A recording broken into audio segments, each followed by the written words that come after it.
நின்னா தான் கரெக்டாக இருக்கும். ஏன் வெளில போய் இப்போ காமிங்க.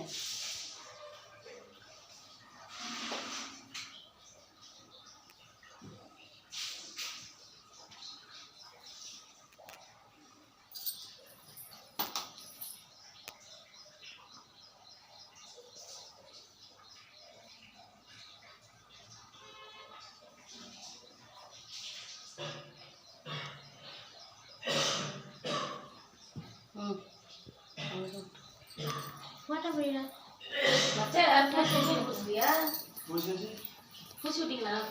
ஐயா பூசி விடல, எனக்கே பூசல, எனக்கே பூசல. கொழுக்கட்டை எல்லாம் கொழுக்கட்டில் கொடுத்துரு. அவங்க வீட்டு வேலைக்கு போகிறவங்க அப்புறம் பார்த்து உங்கள் வீட்டுக்காருக்கு விற்குமா? வா முடி முடி கொழுக்கட்டை சாப்பாடு எல்லாம் சாப்பிடுவோம். வச்சு தரணுமா?